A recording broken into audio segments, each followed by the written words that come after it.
Foi publicado hoje pelo Escritório do Representante Comercial dos Estados Unidos um documento reforçando severamente críticas ao que esse documento chama de protecionismo da economia brasileira. Protecionismo esse que atrapalharia empresas e prejudicaria investidores norte-americanos aqui. Esse tipo de pronunciamento, ainda mais com um documento do representante do comércio, isso daí é considerado sinal para a aplicação de novas tarifas sobre o Brasil. Confira.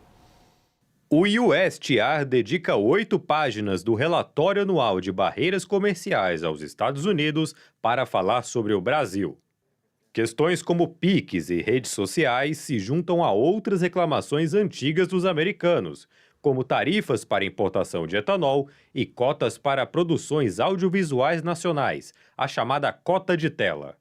Sobre o PIX, o relatório aponta que partes interessadas dos Estados Unidos demonstram preocupação com o que seria um tratamento preferencial do Banco Central Brasileiro ao sistema. Para os Estados Unidos, as determinações a instituições financeiras para aderirem ao PIX são prejudiciais a serviços de pagamento eletrônico americanos. As redes sociais aparecem devido a um projeto enviado pelo governo Lula ao Congresso em 2025.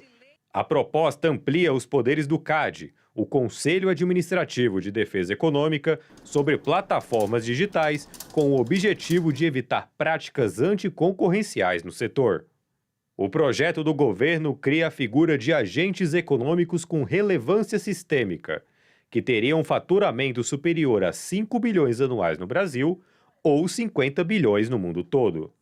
O relatório aponta que, se aprovado, o projeto poderia levar empresas americanas, que dominam o setor, a cumprirem uma série de exigências, sob o risco de multas que poderiam chegar a 20% de seus faturamentos globais. O projeto tramita em regime de urgência na Câmara. Com isso, depende apenas de aprovação do plenário para ser encaminhado ao Senado. O relatório destaca que, em 2024, a alíquota média do Brasil para importação de produtos industriais foi de 12,5%.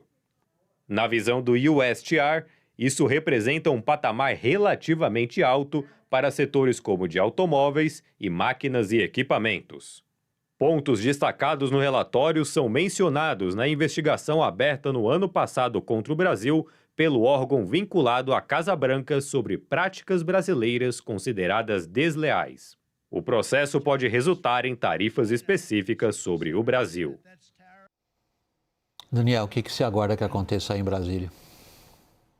William, vai se desenhando um cenário de probabilidade de volta das tarifas americanas a produtos brasileiros. O que a gente teve foi a retirada de quase todas as tarifas, ainda tem algo residual, mas continua havendo uma investigação no âmbito da seção 301 para uma série de países, em torno de 60 países, e uma específica para o Brasil, que já se encaminha para a reta final. O prazo estimado é julho. O problema não é só a investigação e o apontamento de uma série de barreiras protecionistas na visão dos americanos, conforme descrito na reportagem.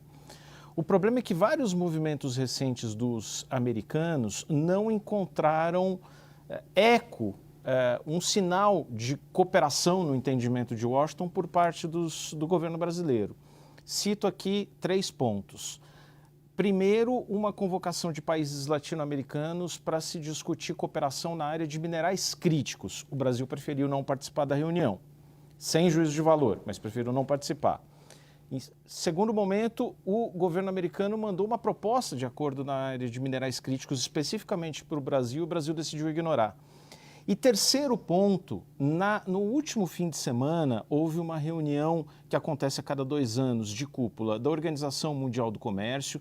Sei que não anda nada sexy falar de OMC, é uma organização absolutamente enfraquecida, mas os Estados Unidos foram lá com um único objetivo, que era de renovar a moratória para comércio eletrônico. Ou seja, um atestado de que os países não podem impor tarifas, taxas específicas sobre transações sobre comércio eletrônico. Essa moratória está chegando ao fim, os Estados Unidos queriam renová-la por 5 anos ou preferencialmente até de forma indefinida. nenhum país se opôs publicamente, a não ser o Brasil e a Turquia, que bloquearam o acordo. Aí o Jameson Greer, que é o chefe do USTR que preparou esse relatório, voltou para Washington, segundo as pessoas que estiveram com ele, absolutamente contrariado, irritado com o Brasil e, o que se presume, disposto a defender uma postura mais ofensiva de Washington, do governo Trump, contra o governo Lula. Você detecta isso aí em Washington, Fernando, uma postura mais ofensiva do governo Trump em relação ao Brasil? Há uma movimentação bastante errática, William. Eu tive em Washington há 2 semanas e conversando com pessoas que acompanham esse processo, há uma insatisfação, no caso norte-americano, como a gente comentava com o Daniel anteriormente, de não conseguir acessar o Brasil muitas vezes do ponto de vista prático, de que o Brasil adia decisões importantes, que não deixa muito claro esse tipo de processo. Eu lembro também que essa comissão ela tem boas relações com grupos de oposição aqui lá no Brasil, né? Não quero colocar juízo de valor aqui, mas entra dentro de um cálculo também de quem esses congressistas escutam, de quem esses técnicos, de certa forma, se articulam. Então, eu concordo de que não está fora da mesa a possibilidade de novas taxas aí no futuro. Lembrando que Trump diz que gosta do presidente Lula, que de alguma maneira tem um bom acordo com ele.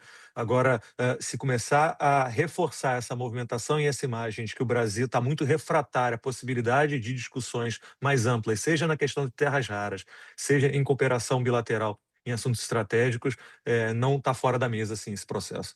Dorival.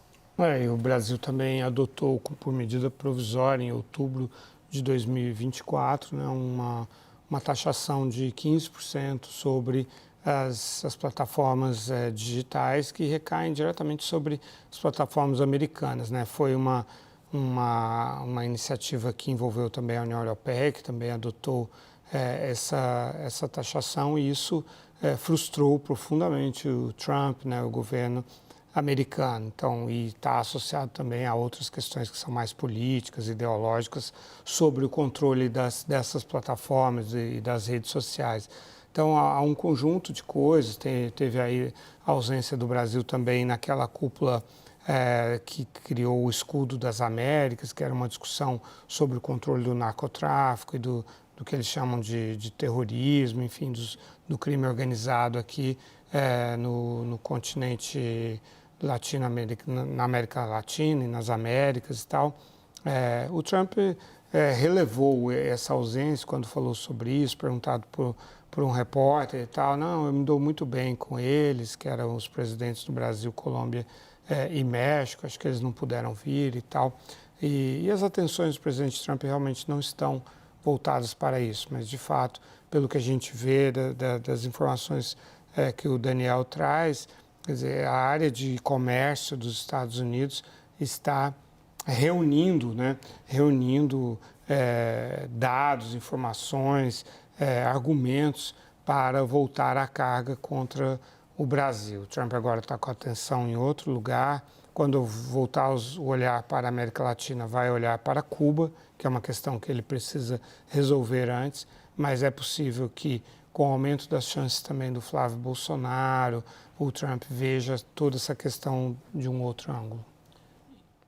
Daniel, voltando à questão que nós abordamos muitas vezes aqui, alguns meses atrás, no auge, por exemplo, da aplicação do tarifaço americano contra o Brasil, que era o empenho de empresas privadas e setores do governo brasileiro de desvincular a política do que se chamava a racionalidade das negociações do ponto de vista econômico e comercial. Isso se perdeu de novo? Eu vou pegar esse gancho, William, da política com a racionalidade econômica e comercial para fazer uma abordagem um pouco diferente.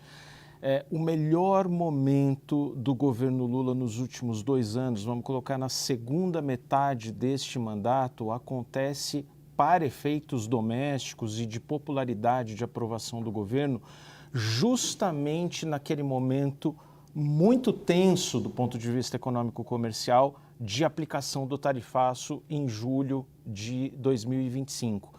É nesse momento em que o Palácio do Planalto acha o discurso e a retórica da defesa da soberania.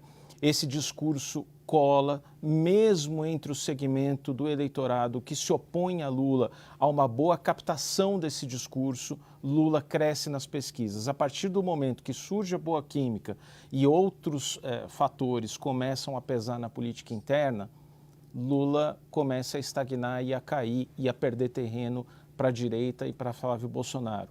De modo que não é exagero absolutamente dizer que, do ponto de vista do Palácio do Planalto do governo, de certa forma até convém um tensionamento, uma crise com os Estados Unidos para poder resgatar o que na cabeça dos marqueteiros próximos do governo é uma excelente oportunidade de um discurso no que melhor pegou para o Lula até agora, desde 2025, que foi a defesa da soberania.